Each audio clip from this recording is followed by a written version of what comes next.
My wife left me for a rich older man and later came back begging for forgiveness. So I got my revenge by doing this. I, 25 male, met my wife Brenda, 25 female, in college when we were still in our early 20s. We hit it off during our college second year. After dating for 3 years, we decided to marry. Our parents cautioned us not to make a hasty decision because we were just out of college and I was not making much. Brenda has also just started her career, and she was also not making much. I told Brenda that for the initial years, we would be living paycheck to paycheck. She said she was fine with it and assured me to work hard to make this work for us. A few months went very well, with both of us working to meet our needs. Life was smooth and easy for both of us. We both worked in the day and the evenings would be all ours. Both of us made sure to spend that time well. We planned small things, or we just talked about our days, and it never got monotonous or boring for me. We were less, but we were happy and satisfied with that. At least I am, and clearly she isn't. A year later, just after the first anniversary, honey problems started creeping in. I didn't plan the anniversary as fancy as she wanted. She wanted diamonds, and I gave her a decent watch. I did wherever I could within my means and within my planning ability. I agree I am not a good planner, but she knows me better than anyone else. Instead of spending the money on outings, flowers, and food, I could have given her diamonds, but I felt memories mattered more than materialistic things. But for her, she wanted it all. I remind her that her current financial condition doesn't allow us to have it all. After that incident, Brenda decided to work harder to make up for the financial deficiencies. I understood that deep down she missed the luxuries she had dreamt about in her marriage. She was very vocal about it and never hid this from me. She wanted a good life, and there is no harm in that. I promised her that eventually we would reach that level of financial state, but it takes time. You don't become rich overnight doing the right thing. But I think she is growing impatient. Brenda herself was ambitious as well as determined, and she started finding out ways and methods to make the financial condition better. She took more freelance work and gave an extra time whenever she could. Her only aim now is to make as much money as she could to fulfill all her dreams. She also enrolled into some new courses to get better-paying job opportunities. I also tried my best to put in extra hours and earn more. But the months passing by, Brenda's desire for luxurious life is driving her restless. But even after all these efforts, the difficulties remained. The only thing that happened with this struggle was the suffering we both met in our relationship. This financial instability and Brenda's discontentment is leading to a lot of arguments between us. Brenda was finding it impossible to live with me, and she had said it to my face a lot of times. I can see that Brenda is tiring herself more than she should have, and she is compelling me to do the same. She is always exhausted by the end of the day and had made her very frustrated and irritable. We are not getting to spend any quality time together. I am not happy with what is going on, but I have no other choice. As for me, I am also managing 2 jobs to meet her demands. But the constant pressure of the finances made me frustrated, keeping my mind on a constant working mood to work out how to do better than what I am doing. Sometimes I consider myself a failure, not being able to put up with the demands of the one person I love the most. I want to give her the best, and I am failing in it. The constant pressure is hitting me hard. It is making me question my self-worth if I am not enough for her. Update 1. I should have seen this coming. When I thought just to be financial problem came out to be a lot bigger. I never anticipated that my college love would do something like this. So her hectic life continued for a few more months. Brenda had engrossed herself in the various jobs she had been appointed to. Things seemed to have settled between us. Things started looking brighter for us. Brenda earned quite well from her side hustles. I urged her to use that money to fulfill all her desires while I took care of the household expenses all by myself. To my amazement, Brenda was often seen in fancy dresses and accessories, happy most of the time and all. I thought this was due to her earnings until the truth had unfolded. Though she came home late, I never found her tired or lethargic. Rather, she seemed enthusiastic and more energetic for the next day.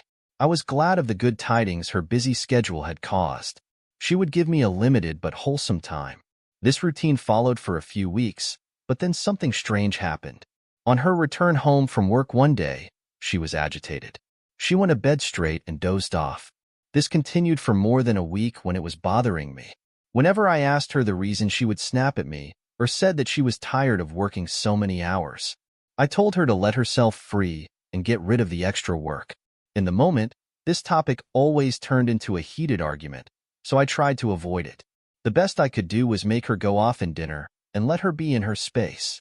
I was upset as I was now living with a machine rather than a person, a machine that worked from 8 in the morning to 10 or 11 in the night.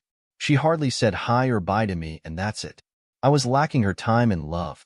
For me, money was never a priority, but for her, it was all she needed. After a lot of struggle, I made myself understand this bitter truth and learned to live with this. It was Friday, and I was running late due to additional work at the office. A text of her that I would be late. My message was left on read without any reply. I reached home around 10 hoping she would have returned by now, but there was no sign of her. I thought she went out with friends.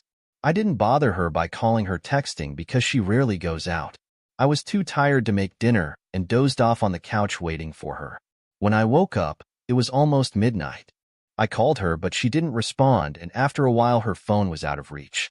I thought her phone had drained off. I tried her for a few more times, and in the tiredness, I dozed off again. The next morning I got up feeling very hungry because I hadn't eaten anything since the last day's lunch. I went to the kitchen normally, looking for something to eat. My eyes fell upon a neatly folded piece of paper on the kitchen counter. When I unfolded the paper, I was shocked to see what was in my hands. It was a handwritten note from Brenda. This letter alone was enough to smash my being. Brenda had decided to leave me. The note said she found an actual man who could afford her lifestyle. The truth was bitter. The moment was so tormenting and painful, it is hard to describe. The reality seemed to haunt me. I was left shocked and jolted. I didn't know what to do or how to process this. Out of shock, I called Brenda's parents to ask them if they knew about her whereabouts. They denied knowing anything. I was so confused I didn't tell them anything and hung up. My emotions choked me, and I called my friend and fumbled about my misery. He ran to my place because I sounded distraught. My condition for the next few days and a few weeks is hard to describe. I barely made it out of bed. Just laid there doing nothing. I left all the other side hustles except for my full-time job because now none of it made sense. None of it was worth it. My friends and family tried to console me. My friends visited me every other day. Nights were the hardest. Eventually, I enrolled in therapy and threw myself into my work completely to avoid the thoughts about Brenda and my marriage. I worked as a distraction as it left me no time to get sad. I was drained in all ways, but I kept exhausting myself more. At the passage of time, I began to accept my new reality. It was not easy, but I'm proud to be able to come out of strong on the journey for the heartbreak to healing. It's been 4 months now since she abandoned me, and I'm yet to heal completely, but I've accepted my reality and moving ahead in life. Update 2. Life has been so weird in the last few years that I almost forgot about this threat. After Brenda left me, it took me many months to heal. It wasn't easy. More than a year later to the D-Day, I happened to meet Alice. She was a new recruit to the office. A simple yet elegant, hardworking, enthusiastic young lady. She was a quiet being and was often seen sitting lonely in her cabin even in her free time. Her nature intrigued me. I don't know why, but I was pushed to go ahead and ask her out for coffee. She declined my offer and told me that she would like to not be bothered. She had rejected me in a confident, yet respectable manner. I honored her more after that, but it didn't dare to ask her anything after that. I wasn't hitting on her. I just wanted to speak to her, or maybe know her. But once she denied, I never tried again. We talked only regarding work stuff, if at all. A few months later, there was some team-building activity in the office where I and Alice was appointed for my respective teams. This gave us a chance to interact. Gradually, we became friends and opened up personal discussions. She told me about the betrayal she had received from her husband, the sole reason for her loneliness. Her husband left her for his young secretary. We realized we were both inflicted with the same trauma. We connect over our ugly past and broken hearts. Eventually, we started meeting outside the office. I felt comfortable in her company. Alice was a different girl. She understood me better. She was way more mature than my ex-wife. Though we connected over a similar past, we didn't want that to be the sole reason for our relationship. We wanted love to be the foundation of our relationship. Alice suggested a couple counseling, so we took no baggage with us into our new life. We took sessions together. This helped us to address our insecurities that had been due to the past we had experienced. We took our own sweet time getting to know each other and falling in love. After being together for 2 years, I asked her out for marriage. It wasn't that I asked her out. We both knew that we wanted that, but I made the move and officially asked her to marry me. The engagement was 6 months ago. We delayed the wedding for a while as I wanted to work on my promotion first, which was due in a few months. Alice was a supportive fiancée, and she was ready to wait for me. My experience had left some insecurities, and I didn't want to lose a gem, once again due to financial constraints. Alice had assured me that she was not of that type, but I didn't want to risk the chance. Last month, I got the promotion I was overdue, and it was a big good day for me. Alice and I celebrated it with friends and family, and that's when we announced our wedding, which is due in 2 months. I wanted to have it immediately, but Alice suggested that we take our time for preparation, not rushing to things. Since then, Alice has been busy planning for our big day, bit by bit. She took up the responsibility as I'm not so good at planning stuff. Besides, she is street smart. She knows where to find the best deal in the city. It was all so fun prepping for the wedding and enjoying the courtship period with Alice, but little did I know, the past was about to resurface in a way I had never expected. A few days back, Brenda reappeared to my life. However, it was not the same person. She looked miserable and shattered. It was a Sunday morning again. I woke up to a knock on the door. To at least expectation, there stood Brenda. It took me a while to realize it was her. I was shocked and rather upset about her sudden visit. Brenda was standing there with a sense of humility and regret. She asked me if she could come inside and we could sit and talk. I didn't quite remember if I said yes. The entire episode with her seemed like a hazy dream. The next I remember, I was sitting on the couch opposite to her and staring at her as if she was a ghost. She indeed looked like a ghost. I mean, she looked miserable. Clearly, she hadn't been treated well. I had never seen Brenda in such a state before.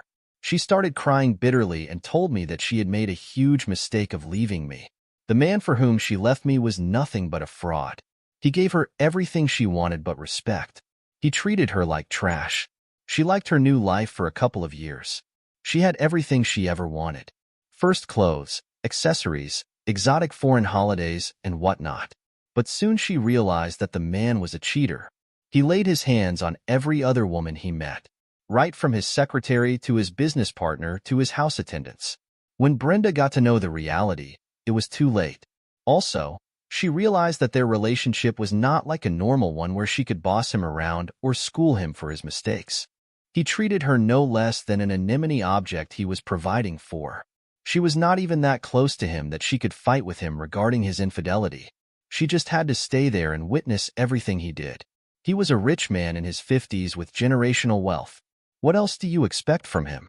I'm not generalizing everyone, but this is how Brenda described him to be. She had bruises on her neck and hand. I asked her if that was her rich man's gift. She started crying harder and said yes. She said whenever she complained about his behaviors, he was hitting her. She said he was done living like a prisoner and had fled from his mansion some time ago. She said she wanted to stay alone and heal herself, but she had nowhere to go, and she also got to know from her family that I was remarrying Alice. Hence, she rushed to me before it was too late, as if she was not late yet. I told her that she was already very late. In fact, she closed the door of her return the moment she decided to abandon me.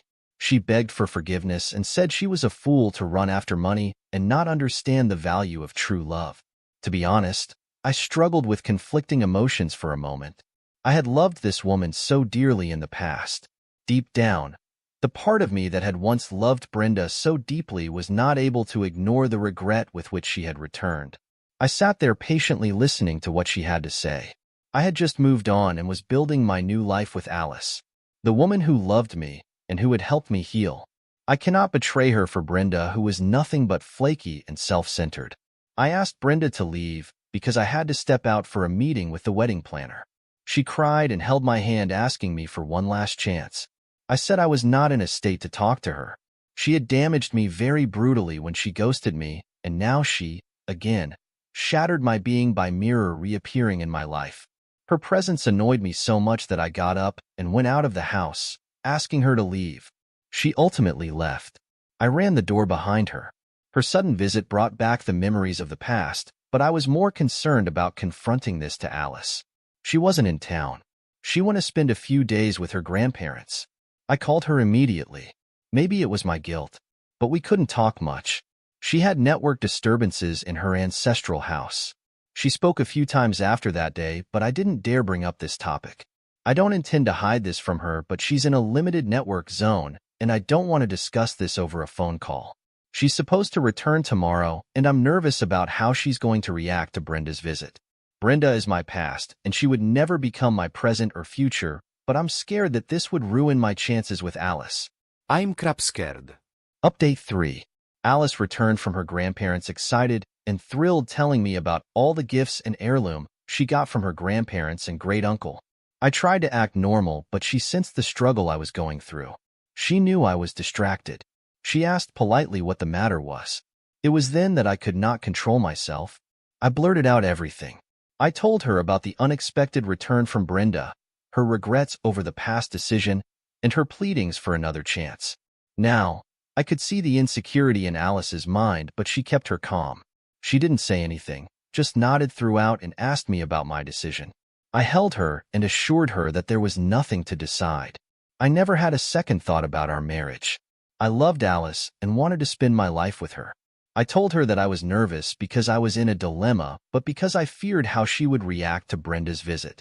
She acted maturely and said it didn't matter to her until I was unmoved by Brenda. A few days later, Brenda again showed up at my house. I wasn't home. Alice answered the door. Brenda lost her mind seeing Alice in the house. She asked Alice to call for me, but when she got to know that I wasn't home, she hurled abuse to said Alice, accusing her of being a home wrecker. Alice said she was calm for a while and asked Brenda to come when I was there, but she kept calling her names. Alice then gave Brenda the piece of her mind. It led to a huge argument between them when Alice threatened to call the police on Brenda.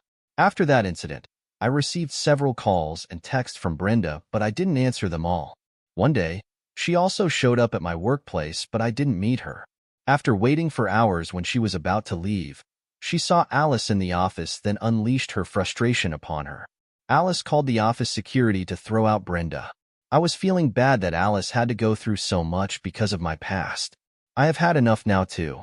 It was the time to put Brenda in her place and let her know she wasn't worth the second chance. Regrets alone don't count. I called Brenda's parents and asked her for her location. I took Alice along with me and knocked on her door. Her parents might have told her that I took her address. She answered the door excitedly, but seeing Alice with me, she turned bitter.